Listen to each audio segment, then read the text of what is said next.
บายดีไม่ข้าพเจ้าไพศาล6 สีเนาะ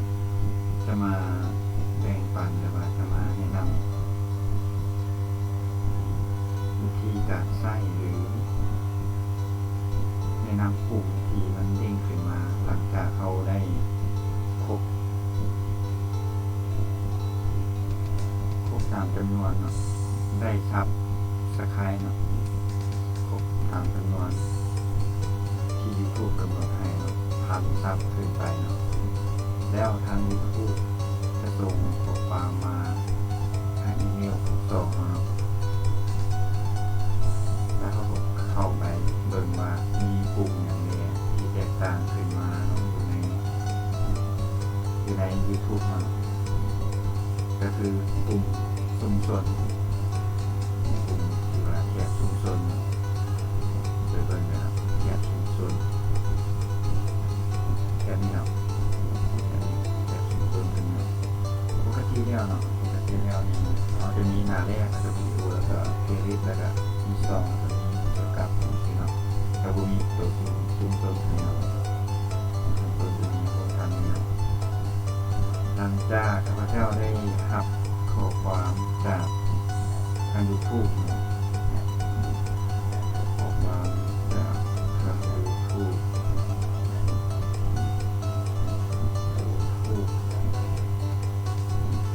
อันนี้เนาะข้อความ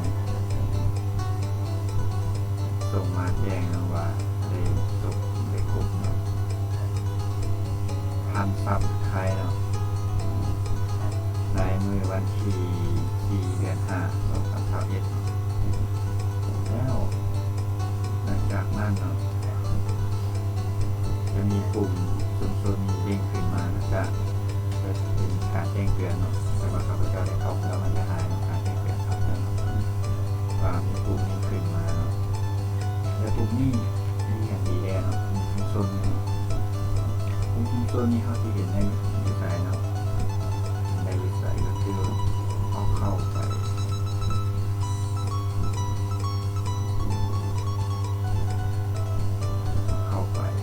ลง YouTube นะครับอันนี้หน้าแรกของลงภาพเราหน้าแรกคือแต่ว่าเขาที่เข้าไปบนแขนเพื่อปุ่มที่เด้งขึ้นมาใหม่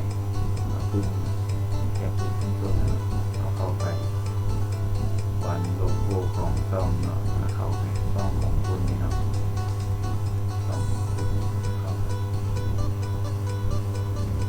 เราจะเห็นว่าหน้าต่างหน้าในรูปของเราหน้าต่างรูปของเราเป็นการตกแต่ง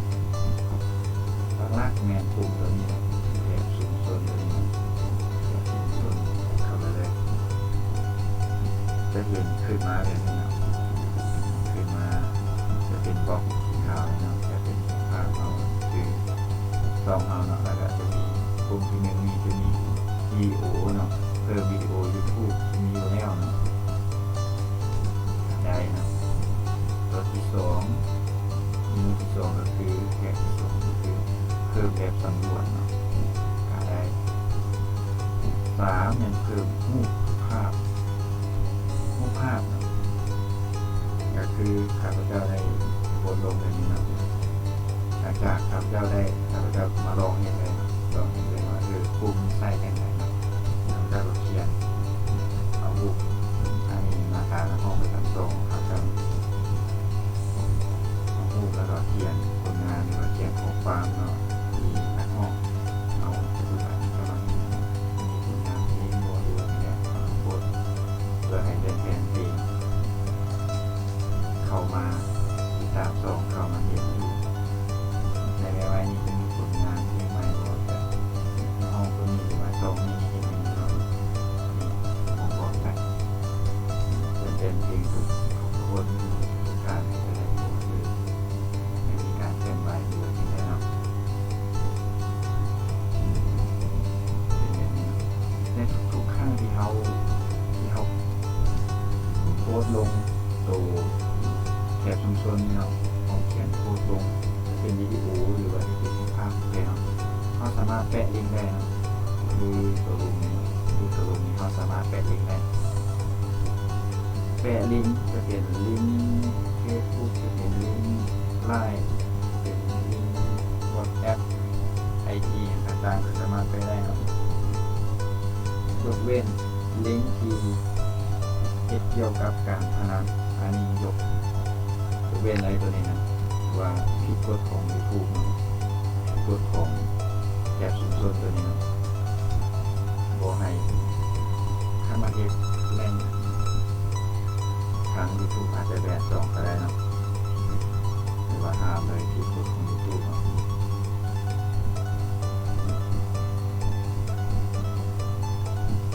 มันไม่ดีนะครับการติดตามในคลิปวิดีโอต่อไปว่าเอาลงไปแล้วเนาะแอปชุมชนมันสิมีอย่างดีแต่นี่คือว่าเฮ็ดให้ช่องเรามีประสิทธิภาพสูงขึ้นเป็นได้ก็เห็นหลายๆคลิปที่ว่า2 ปีเราผ่านมาแล้วครับโอเคจะเป็นวิธีที่ช่วยช่องเราในการพัฒนาอย่างไววานจะเป็นแบบนี้เนาะสำหรับคลิปนี้ก็สิมาแนะนำสำหรับกลุ่มแขกชุมชนเท่านั้นเนาะมาวันนี้ข้าพเจ้าก็ขอจบคลิปนี้ลงเพียงเท่านี้ขอบคุณทางการติดตามรับชมหรือติดตามทางกองยูทูบของไทยสารสีตลอดมาขอบคุณสบายดีไม่ข้าพเจ้าไทยสารสีจะมาแบ่งปันหรือว่าจะมาแนะนำวิธีการสร้างหรือแนะนำกลุ่มที่มันเด้งขึ้นมาหลังจากเขาได้ครบตามจำนวนเนาะได้ครับสกายเนาะครบตามจำนวนที่ YouTube กำหนดให้เนาะซับขึ้นไปเนาะแล้วทาง YouTube จะส่งข้อความมาทางอีเมลส่งเนาะแล้วเขาก็เข้าไปเบิ่งว่ามีกลุ่มอย่างไรที่แตกต่างขึ้นมาเนาะอยู่ใน YouTube เนาะก็คือกลุ่มชุมชนกลุ่มที่ว่าแขกชุมชนโดยเบิ่งนะครับแขกชุมชนแบบนี้เนาะแขกชุมชนปกติแล้วเนาะปกติแล้วนี่เราจะมีหน้าแรกแล้วก็วิดีโอแล้วก็เพลย์ลิสต์แล้วก็มีซองแล้วก็มีเกี่ยวกับนี่เนาะจะบ่มีตัวชุมชนนี่เนาะตัวนี้ผมทำนี่เนาะหลังจากข้าพเจ้าได้รับข้อความจากทาง YouTube เนาะข้อความจากทาง YouTube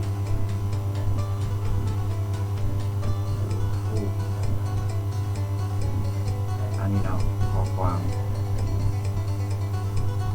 ส่งมาแจ้งนะว่าได้จบได้ครบเนาะ1,000 ซับสไครบ์เนาะในมือวันที่4 เดือน 5 2021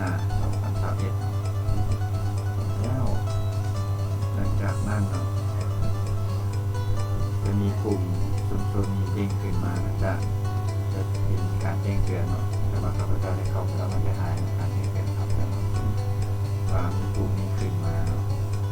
และกลุ่มนี้มีอย่างดีแล้วเนาะชุมชนเนาะ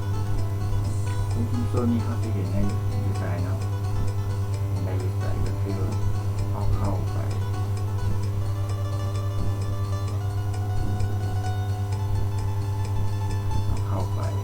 ตรง YouTube มาเนาะอันนี้เป็นหน้าแรกของตรงของภาพเจ้าหน้าแรกคือนี่คือแต่ว่าเขาสิเข้าไปบนแขกที่ว่าปุ่มที่เด้งขึ้นมาใหม่ปุ่ม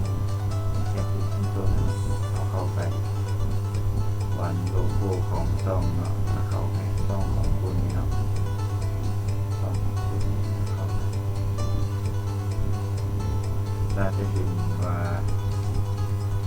หน้าต่างหน้า YouTube ของเราเนาะหน้าต่าง YouTube ของเรา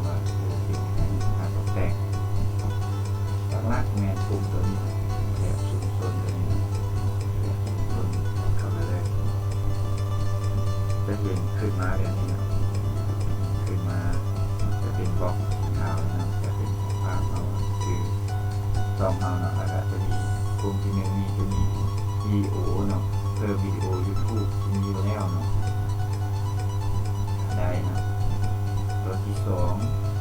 เมนูที่สองก็คือแบบที่สองก็คือเพิ่มแบบสำรวจเนาะหาได้สามยังเพิ่มรูปภาพเนาะก็คือข้าพเจ้าได้โพสต์ลงในนี้เนาะหลังจากข้าพเจ้ามาลองเห็นเลยว่าปุ๊บมันใส่ยังไงเนาะข้าพเจ้าก็เขียนเอารูปอันนี้มาตาในห้องประจำทรงข้าพเจ้าเอารูปแล้วก็เขียนผลงานหรือว่าเขียนข้อความเนาะที่ในห้องเอาปัจจุบันกำลังมีคุณงานเพลงรัวเนี่ยมาโพสต์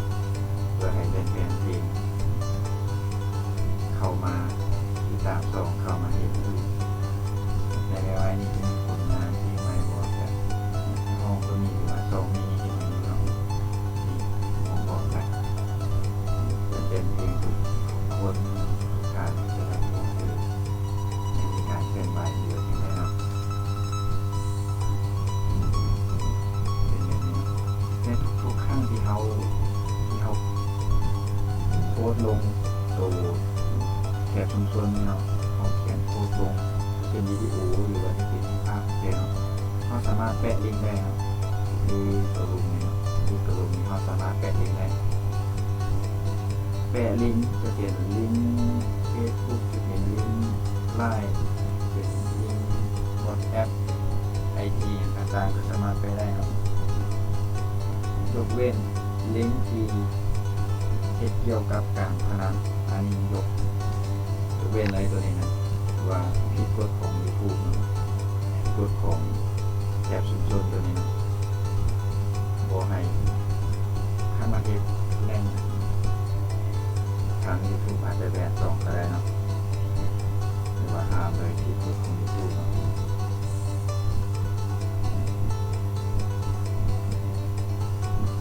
มันไม่มีนะครับการที่ตามในคลิปวิดีโอต่อไปว่าเอาลงไปแล้วเนาะแถบชุมชนมันสิมีหยังดีแต่หรือว่าเฮ็ดให้ช่องเรามีประสิทธิภาพสูงขึ้นเป็นได้ก็เห็นหลายๆคลิปที่ว่าช่องที่เจ้าผ่านแล้วกับพวกที่จะเป็นวิธีที่ช่วยช่องเราการพัฒนาอย่างไวว่าจะเป็นแบบนี้เนาะสำหรับคลิปนี้ก็สิมาแนะนำสำหรับกลุ่มแถบชุมชนเท่านั้นเนาะมาเท่านี้ข้าพเจ้าก็ขอจบคลิปนี้ลงเพียงเท่านี้